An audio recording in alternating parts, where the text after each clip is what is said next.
Okay, guys, let's take it from the top.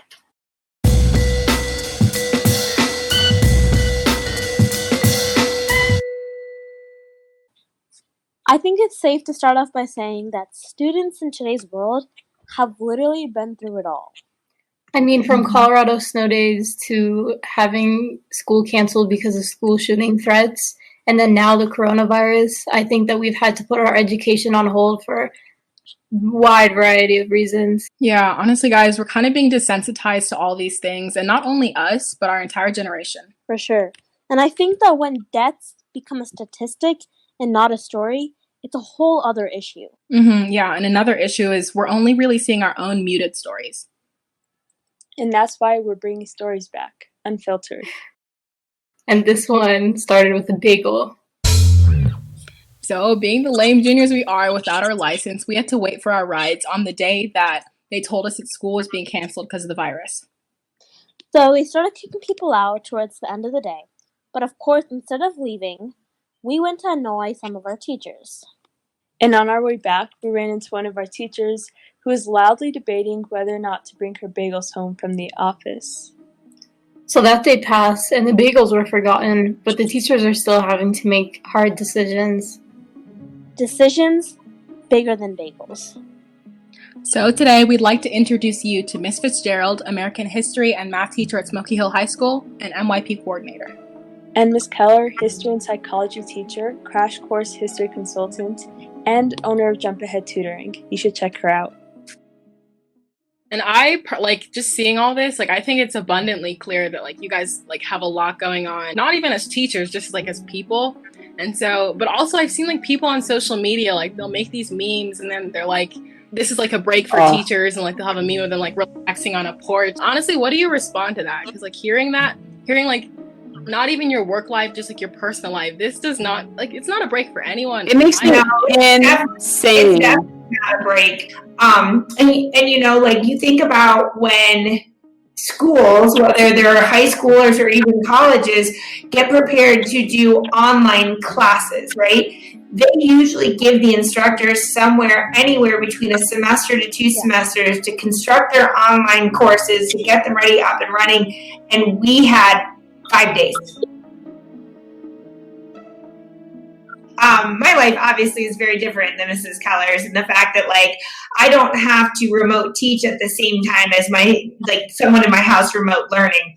So I do feel so much more for teachers that are also parents, because trying to balance that, and even people that are at home that are trying to balance their job as well as then help their students learn remotely, their own kids, sorry, not their students, their kids learn remotely, is got to be a whole different height of stress than what I have.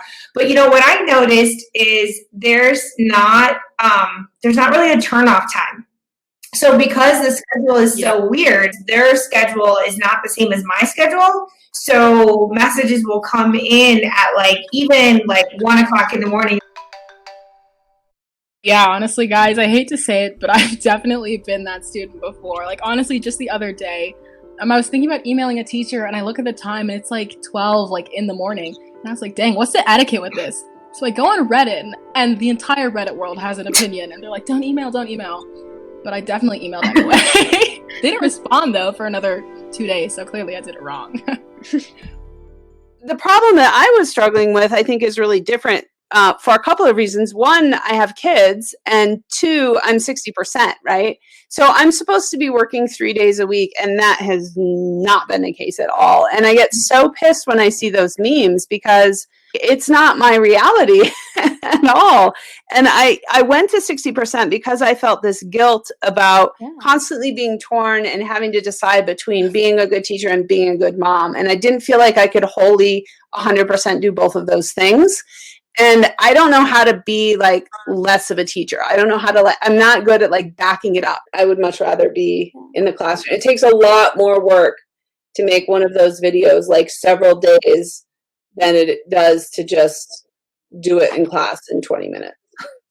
It's like I've always said, it's like it's more work to be absent from your classroom than what it is to just be there. And so that's what I kind of feel like this is. This is being absent from the classroom. So it is more work for me. And I'm not complaining, like saying like, oh, teachers have to work so much. It's a different type of work. Yeah, I know, like, especially this past year when I missed school, it's been so much more work just to make up what you've missed instead of just being there. Yeah. Yeah, I thought even like now that all of my clubs and other activities are canceled, I thought it would be a lot easier. But now it just feels like the work has piled up and the quality of my learning has gone down significantly. Sure. The best way I could probably sum it up would be one of my fellow teachers had said, like, you know, this is all the mundane and nitty gritty part of teaching without any of the actual reward of being with the kids. You know, it's crazy to think that this is not what teachers signed up for. They signed up for so much interaction with their students, and they're literally getting the opposite of that. And even as students, I think we see it when we have those online Zoom meetings, that teachers are really trying to go out of their way to get that same connection with their students, but it just doesn't happen. And It's not the same. Yeah. I realized how much live audience makes things funny, because like John Oliver without an audience is not nearly as funny as he is with, or Trevor Noah. Like, you just miss that. I am funnier with a live audience. Oh like, my God. I am not as funny on my videos. I am not as funny not being in person. Like, dude, I realize that like so much of my teaching style, and I don't know, Lydia, you could say yes or no since I've had you in class, but it is like having the rapport with kids. I want them to turn their Zoom cameras on because I feel the same thing. Like, I'm missing my audience, and I don't say that in a self-centered way. I mean, a little bit. Like, my jokes are really falling flat, and I don't know when people are laughing, and I realize that's making me kind of sad and like I don't know what to say. And but I can't read people's faces. I can't tell when something makes sense or not, because usually I can tell on your faces, like, is that really sinking in, or do they not get it? Well, and I've seen things on TikTok where kids record like 10 seconds of themselves and then put it on as their Zoom background and just leave, you know, like they figured all sorts of ways. Serene? Zoom background? She's on to us. Honestly, if I turned on my Zoom, she would see that I do not get it. I'm sorry to say. During my math class, I've been making some matcha green tea. So. But they'll never know, because if your camera's not on. Exactly. When we spoke to Miss Keller, she touched a little bit on being a parent and a teacher during this time. Yeah, but honestly, like, how do you balance being a teacher and dealing with family in general? Yeah, it's hard. Not only being like a parent, but also like being a child, like with your parents. How was that situation? So I've learned that's an interesting one. I've learned this phrase, the sandwich generation, which means that you have young kids and elderly parents, and that's definitely been my scenario. My dad has Parkinson's, and he has a battery that basically keeps him moving. Like, he has a deep brain implant, and that's replaced every 4 years. Well, the week after we kind of went on lockdown, his battery died. So then he had to have surgery the following Monday. And that felt so terrifying because he's going to be 80 in a couple of weeks. He has advanced Parkinson's. My mom is 76, and she's got a heart AFib and asthma, and she's borderline diabetic. So like, they are high risk in many different ways. And I think that my paranoia stems less from my kids. Like, I'm less worried about my kids getting sick and having serious complications than I am about my parents getting sick and just dying. Like, there won't be anything that they can do for them. And in the middle of, you know, the extreme shortages, the concerns were that there wouldn't be enough ventilators, and hospitals were having to decide, okay, well, ventilators are only going to be for people under 60, and that wouldn't be my parents. But relating that back to my kids, my concern with that was that then that would make everything that much harder on my kids.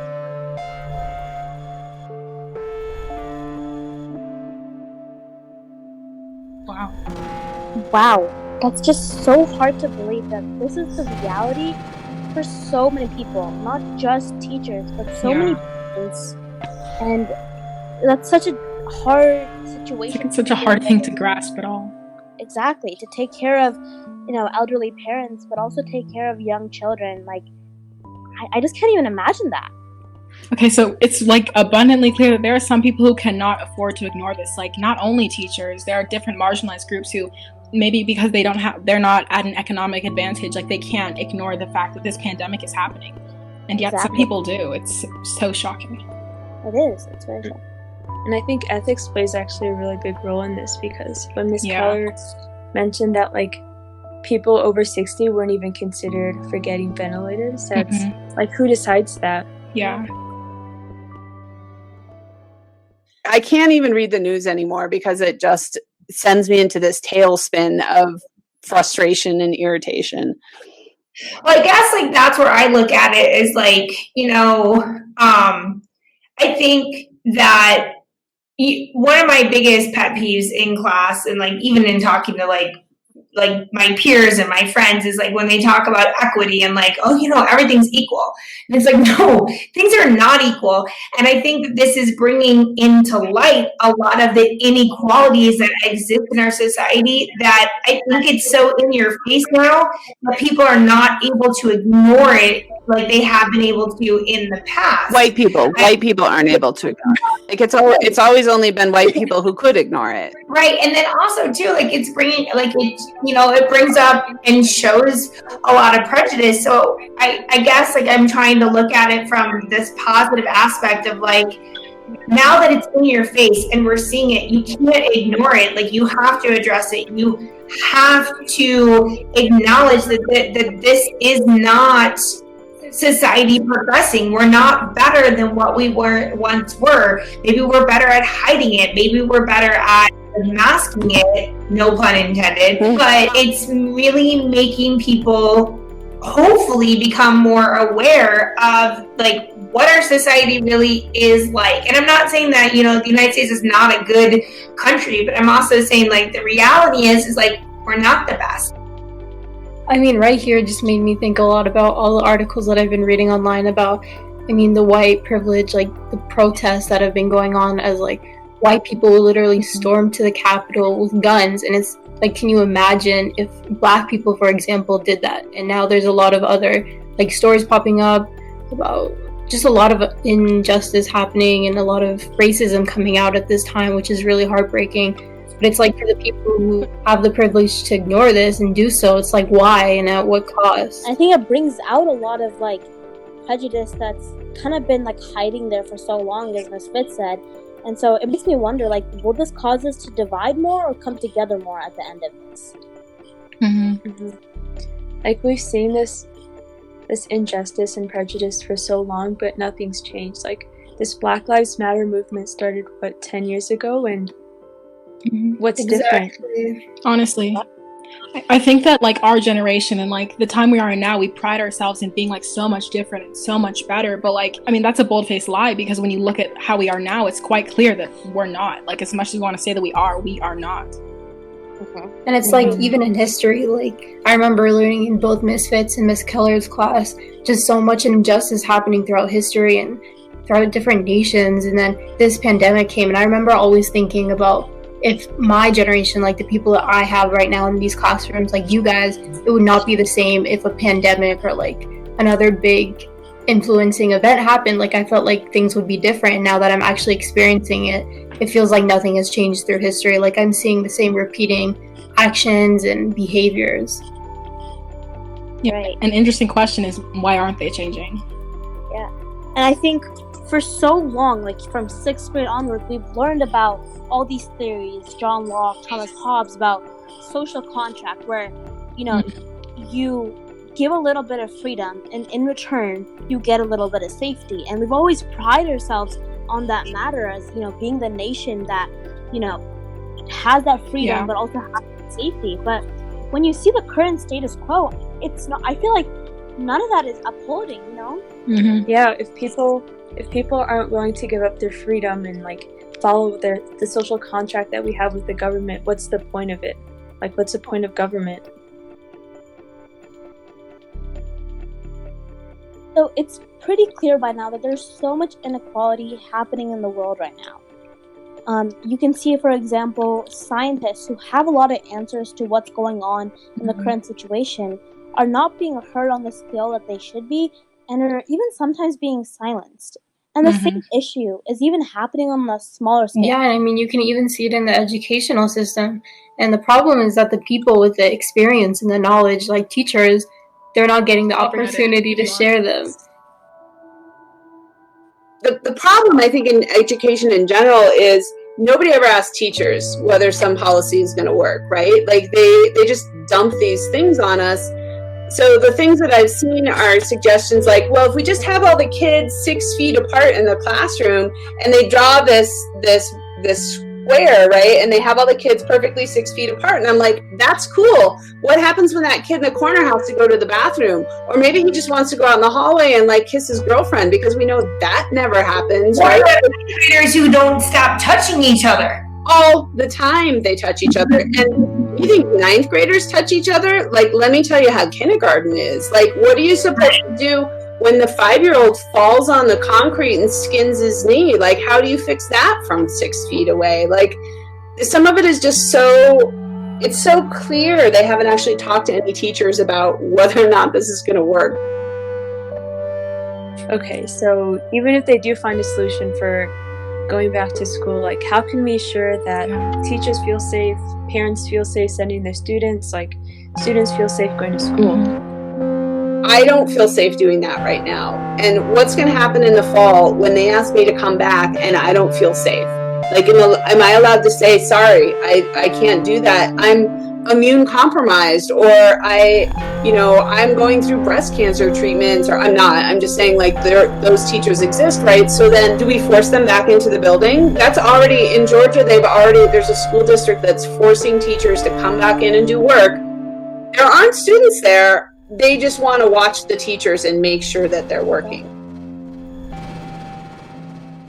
So clearly there's going to be a lot of risk with teachers' jobs right after this pandemic kind of closed down. I think something that's really interesting that popped out to me is that now the content that they're teaching is more important than ever. I mean, just recently I was just thinking about how we're always learning about checking our sources and making sure that what we're reading offline isn't just like some random person posting about it. And I remember, like, when I first got out of school and I was just spending more time on social media reading just random things that were kind of not adding up, and that was the first time that I really had to, like, use my knowledge, like, kind of critically day to day, like, just checking my sources and making sure that the news or articles that I'm reading are correct and relevant. Yeah, and honestly, like, more so with Miss Fitz and Miss Keller being history teachers, like, they have a really unique perspective, because, like, they get to see both kind of like how the past is working, how the present is working with it, and their knowledge is honestly going to shape, like, our view as students and, like, essentially society's view as a whole. Yeah, of course. You know, I know when we were doing the interview itself, Miss Keller went on to explain how history has been almost like repeating itself. With, say, like, for example, like the Spanish flu. In fact, we're just learning about that in history, like, right now. And I think it's important to see that, you know, we always think that the reason we learn history is so that we don't repeat the same mistakes, but these history teachers can literally see the past repeat itself with no large changes. I'm confident that we're going to have a second surge, just like they did. Like, they all got together to celebrate Armistice Day and the end of World War I, and, like, we're protesting the Capitol. I don't think we're learning a whole lot from that. And I think that our country as a whole could learn a whole lot about evaluating sources. My gosh, if only a historian could teach them. Like, they can news on the internet and just repost it and take it as fact, and, like, there's so much misinformation. And so I hope that there's a refocus, but I don't have much faith in that, because there's still so much that's driven by money. It's crazy and honestly a little frustrating to see how money-minded everyone has become when it comes to our education and our generation. And it's honestly become clear that it's affecting our critical thinking skills. Honestly, because the money is telling you the way that you should think. Money speaks louder than morals. Like, it's sickening.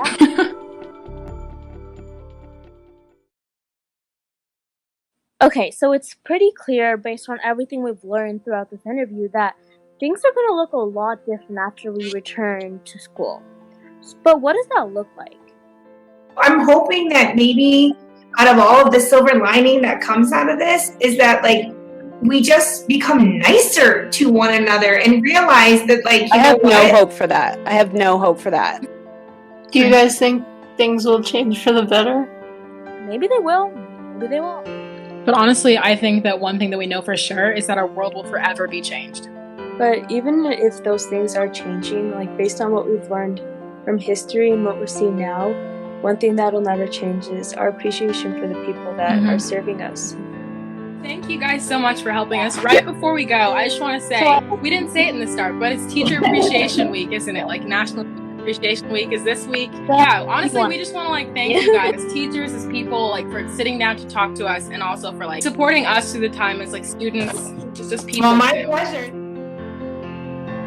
As students, I think we've gained a greater sense of appreciation for our teachers and all the knowledge that we've gained because of them that we can use now. We would really like to take this time to thank our amazing and wonderful guests, Miss Fitzgerald and Miss Keller, and honestly, all the teachers across the world. And anyone who's listening to this, we just want to let you know that a change in perspective starts with one story. This story affects millions of students and teachers globally, including us. My name is Lydia. I'm Serene. This is Ellie. I'm Ananya, and we challenge you to look at the other perspective.